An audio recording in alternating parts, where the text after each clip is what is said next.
Punchline sur Europe 1, Laurence Ferrari.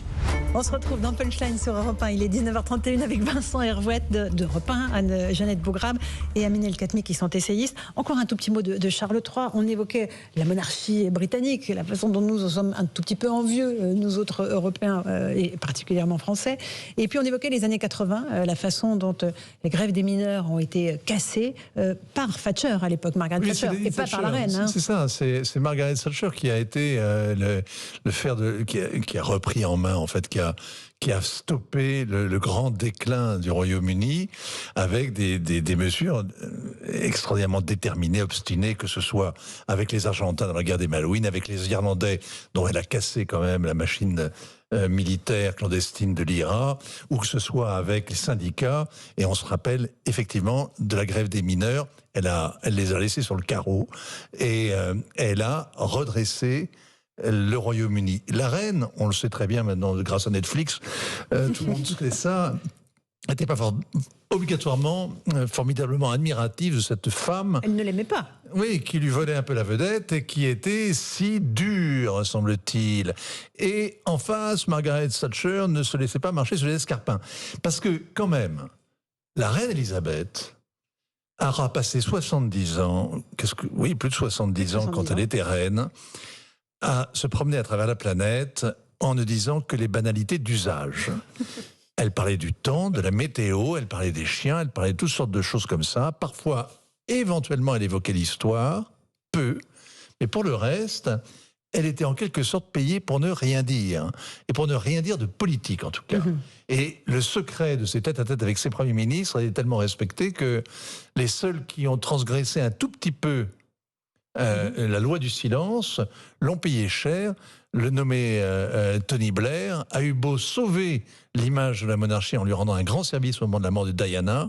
Il n'empêche, il n'a jamais eu l'ordre de la Jarretière parce que il avait un peu raconté ses tête-à-tête avec la souveraine. Donc ça elle ne lui a pas pardonné.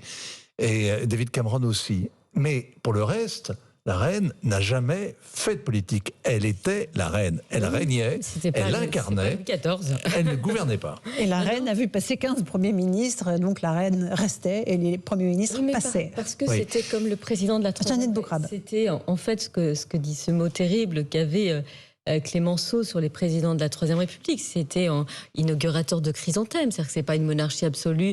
En fait, Louis XIV triomphera puisque c'est une monarchie absolue avec un plus long règne.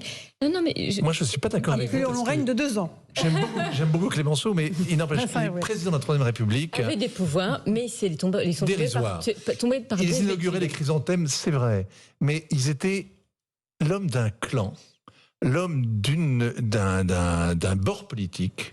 Clémenceau lui-même ne réunissait pas l'ensemble de la nation et n'incarnait pas. Il a été le père Courage. Il était président du Conseil, il n'était pas président de la République. Voilà. Mais les présidents français de la 4e République, ils avaient beau ne pas gouverner, ils étaient quand même l'homme d'un groupe, d'une couleur politique, ce qui n'est pas la famille royale. La famille royale, c'est une famille. Non, mais ce que je trouve pas amusant, mais c'est que les républicains que nous sommes, ceux qui ont fait la Révolution française, demeurent avoir cette fascination pour une sorte de vacuité, de vacuité, c'est-à-dire... mais de permanence. Oui, mais... Cette monarchie incarne une permanence que nous n'avons plus, évidemment. Oui, je suis d'accord, mais je suis vraiment fascinée. Et en même temps, je trouve que c'était, je pense, ce matin, peut-être dans le Parisien, pardonnez-moi si je fais une erreur, il y avait typiquement ce qu'on oublie, il y avait cet ouvrier-là qui avait 450 pounds par mois.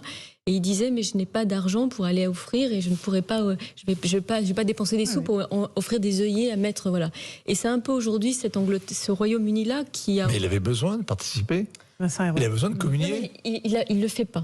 Il ne le fait pas parce qu'il se dit, il s'est dit ça. Et je veux dire, c'est aussi ça, le Royaume-Uni, c'est aussi un pays avec des fractures. Une grande pauvreté. Et donc, il y a une parenthèse en ce moment qui est mise. Mais il y avait, alors j'ai cité Clémenceau, mais je me sens obligée de citer Churchill.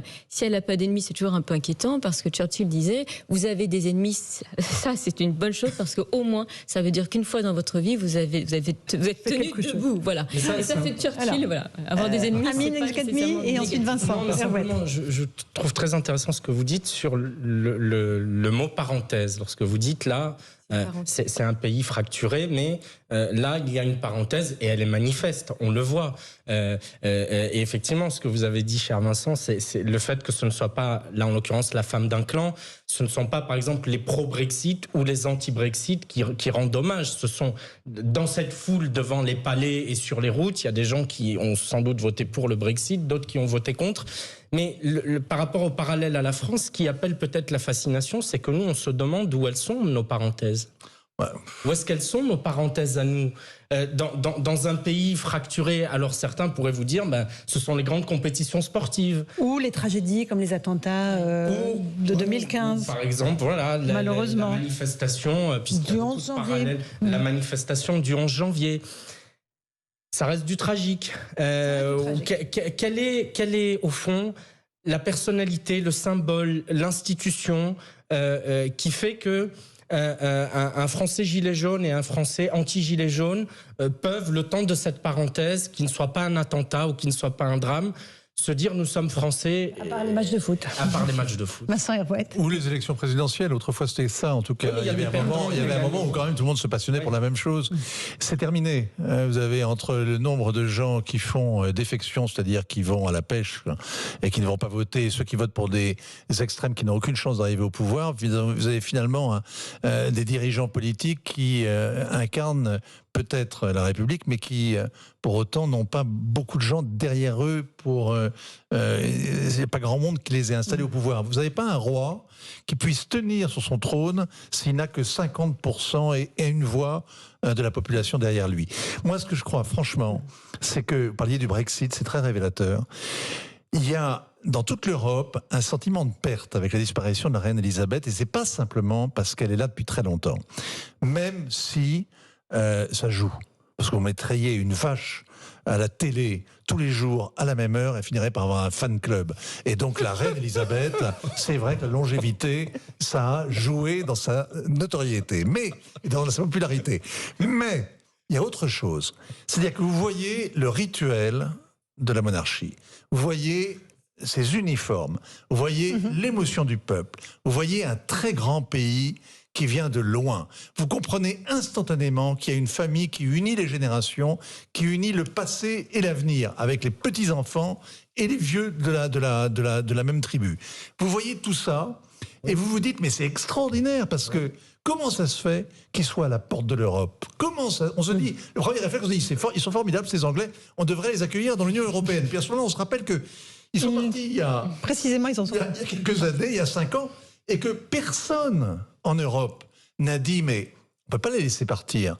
Le peuple britannique a 2 problèmes, le contrôle des frontières, et puis d'autre part, la Cour européenne de justice. Ils ne supportent ni l'une ni l'autre. Bon, ils veulent plus de contrôle des frontières, ils ne veulent pas se soumettre aux arrêts d'une juridiction anonyme et inconnue. Donc, il faut essayer de régler ça, mais il faut les garder avec nous.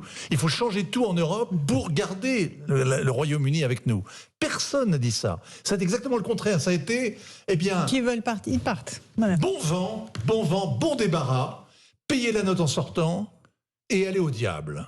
Ça a été ça la réaction. Et aujourd'hui, tous les Européens réalisent qu'il y a à la porte un grand pays qui a une sorte d'unité quand même, une conscience de lui-même, une fierté de lui-même. Et cette fierté, c'est ce qui manque à la France. C'est pas simplement l'unité, c'est aussi l'orgueil de soi.